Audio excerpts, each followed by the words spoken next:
This is the Week in Sustainability from Sustain.Life. It's where our team of sustainability experts and practitioners share commentary to keep you up to date on developing stories and news. Hi, I'm Constance Duke, Director of Sustainability at Sustain.Life. And I'm Nick Lusontek, Senior Manager for Sustainability. Hi, Nick. Hi, Constance. Today, we'll be talking about a recent study on heat waves and also about the problem of climate change communication. Nick, why don't you kick us off? Sure. So last month, a group of researchers from a whole host of institutions, but primarily the University of Michigan, the Georgia Institute of Technology, and Arizona State University, published a paper in the journal Environmental Science and Technology, where they modeled or they released the results of their modeling of the extreme danger of power grid failures or blackouts during heat waves. Their primary question was, what is the public health risk of a blackout occurring during a heat wave in a major city?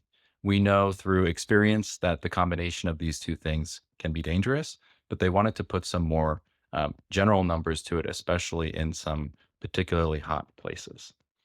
Why is this important? Well, not only are heat waves more likely to trigger a blackout because everybody's using air conditioning and the power grid is strained, but also the number of major blackouts has more than doubled in the past 8 years. So heat waves are more likely to trigger blackouts, and also the frequency of heat waves is greatly increasing. Because these blackouts tend to occur in the summer months, demand for electricity is high, and the grid can be, under particular stress. Wow. Yeah, this is definitely reminiscent of the 2021 heat wave, which affected those of us living in the Pacific Northwest and just kind of the Western US at large. And I remember hearing that this phenomenon in 2021 was made 150 times more likely by climate change. And the estimated count of heat-related deaths at the time was over 1,400, so pretty drastic. So we know from experience, heat waves and blackouts can be quite dangerous. What kind of heat waves did they model? Yeah. So they chose three sample cities, Atlanta, Detroit, and Phoenix, because these cities are in climate zones that are representative of about three-quarters of the US population. And then what they did was they modeled a typical extreme heat wave for those cities. So the type of heat wave that those cities have already experienced in the past. And what was really special about this study was there have been previous studies modeling heat waves, but this study went and modeled indoor building temperatures during a heat wave. So in other studies, they've used the outdoor temperature, as a Mhm. proxy for heat stress on people. And this study really did building energy modeling to understand what is the actual temperature that people would be experiencing during these heat wave blackout combinations. So they took, like I said, a representative heat wave for each city, and they modeled basically 5 days of heat wave where the first 2 days were no power anywhere in the city. And then the last 3 days were sort of a phased restoration of power throughout the city. Oh, interesting. Yeah, Atlanta and Phoenix, definitely hot cities. I can't imagine being in Phoenix during a blackout heat wave. And I remember back in 2017, it got to the point where they had to ground their flights from Phoenix Airport due to a heat wave too. So yeah, what did their modeling find? Yeah, well, your intuition is absolutely correct there, especially in Phoenix, where there were some shockingly large numbers. So in Phoenix, they found that this 5 day heat wave without power would lead to about 900 deaths per 100,000 people. Wow.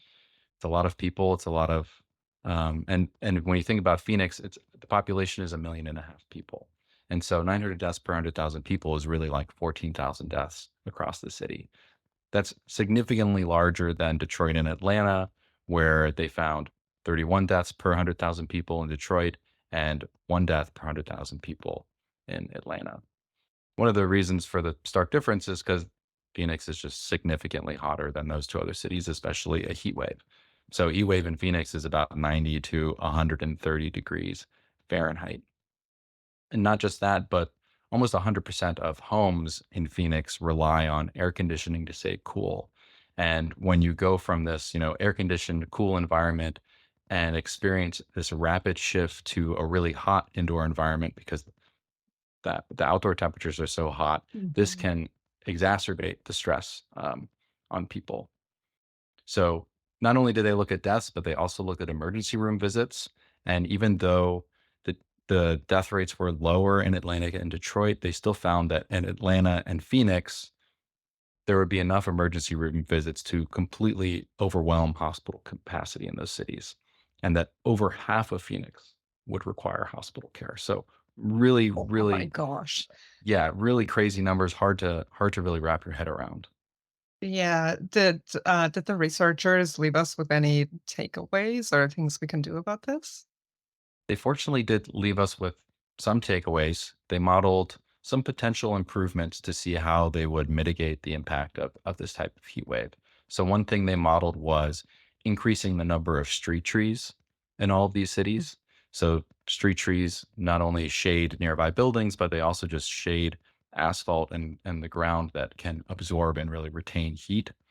And they found that adding street trees to about half of non-highway streets and reduced mortality in Phoenix by about 30%. So pretty significant impact when you think about it. And then they also modeled painting rooftops with a reflective material, so cool roofs. Mhm. And they found that that was even more impactful in Phoenix, reducing mortality about by 2/3. And then they also talked about how important it is to have backup generation and microgrids for different locations that can operate as cooling centers. Interesting. Yeah, I think this also highlights the importance of um, just building energy efficiency overall. Not only does building more insulated and airtight buildings lead to less AC demand, but lessening the strain on the grid as well. And then, highly insulated buildings also maintain a cooler temperature inside longer. So, yeah, Yeah. very practical. Yeah, there's been some great modeling I actually done for some of the super insulated passive house buildings. I remember seeing one such model that showed that this high-rise passive house building would maintain like below dangerous temperatures indoors for up to 4 days in summer compared to, half a day for typical construction. Now, the modeling wasn't during a heat wave, but still Mhm. gives you a sense of how much longer you can maintain I guess, a survivable temperature indoors. Yeah, that seems really significant. Well, it's good to know that there are some solutions, but I think overall these findings are actually very alarming. And I'm going to use this as a segue into our next topic. On Sunday, Arnold Schwarzenegger did an interview on CBS and basically said that no one gives a hoot, not the word he used, but keeping it PG here. So no one gives a hoot about climate change and that we needed to start talking about pollution instead to get people to care. Yeah, I mean, this is not the first time that someone's tried to tie the lack of climate action to communication problem. I think we've been hearing about this for over 10 years now. Yeah, definitely. Certainly, the UN has been talking about communicating in a way that really mobilizes people. There've been journal articles about the potential public health implications from miscommunicating climate change impacts, very much related to what you had just talked about on this heat wave topic. But I wonder if pollution is the right way to talk about global warming, as Mr. Schwarzenegger is saying. Yeah, I mean, I definitely don't disagree with him on the ineffectiveness of the term climate change. In fact, the shift to using the term climate change instead of global warming was Mhm. a deliberate move by Republican strategists during George W. Bush's administration when they found, the research showed that climate change was perceived as much more innocuous than global warming by people.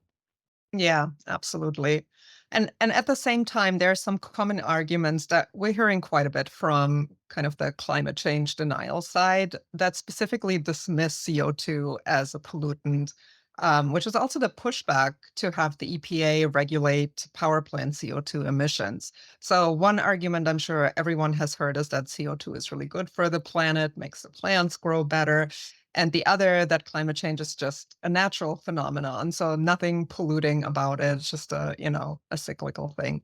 So my other concern about the pollution language is that I question how much people actually act on pollution, unless you're personal water supply is polluted, or there's a bunch of trash piling up in a park that you like to go to, or you notice a weird smell from a factory down the street.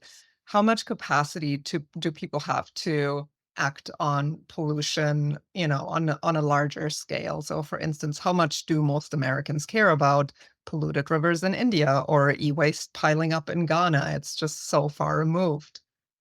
Yeah, people are certainly more likely to take action when they're directly impacted, which is a big part of the climate change communication Mhm. problem.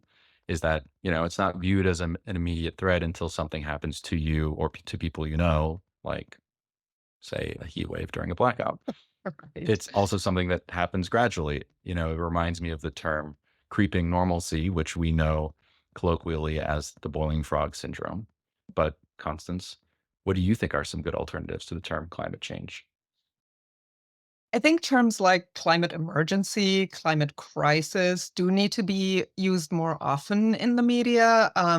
But I don't actually think that's the most important part. I think, what you just alluded to is we need to communicate the impacts the way you talked about that heat wave study. I spoke to someone this weekend who was just baffled by the lack of insect populations in this rural area where he lives. And he just found this so inexplicable since there hadn't been any new construction or any land use change, no change about, agricultural practices in the last few years. And so climate change didn't even occur to him as one of the potential causes. So we had this conversation about extinction events at large, and it was just really eye-opening for him. And then I also think that some of the activist groups have chosen pretty apt names like Extinction Rebellion or Stop Oil. I mean, they're kind of really getting to the point. And then you'll probably also remember this great little movie about the plight of climate change communication called Don't Look Up. Yes, I'm reminded of the moment Leonardo DiCaprio's character is telling government officials that there is a 100% chance that this asteroid will impact the Earth. And the official asks, can we just call it a potentially significant event? Yeah, that definitely hits the nail on the head. So ultimately, I don't know if the phrase we use, whether it's pollution or climate emergency, can ever change the minds of people who reject the science behind climate change in the first place. And for everyone else, I think we need to keep communicating specific impacts that they can relate to, um, as in this is how this phenomenon will affect you and your loved ones. And I'll just say as a disclaimer, this is just my opinion. I'm by no means a communications expert. And hopefully there are some real experts working on strategies to translate climate science into messages that will resonate with the broader public. But until then, I think we just really need to appeal to the direct impact that people will experience from the climate crisis. Yeah, totally. I think it's really important to communicate those impacts, both negative and positive, meaning, Mhm. you know, communicating what are all the positive things that we're going to get out of all of these changes that we're trying to make. Not only can we mitigate these types of disasters, but we can also live in a cleaner, greener world where energy is cheap and abundant. And who wouldn't want that type of planet? Definitely. Very well said, Nick. Well, we hope you enjoyed this episode, and we will see you again next week with more stories in sustainability. Sustain.Life is a sustainability management SaaS platform with deep carbon expertise that helps future-proof small and medium-sized enterprises by taking climate action. Go to Sustain.Life to learn more. Thanks for listening and watching. Don't forget to like and subscribe to our YouTube channel or your favorite podcast platform. We'll see you next week.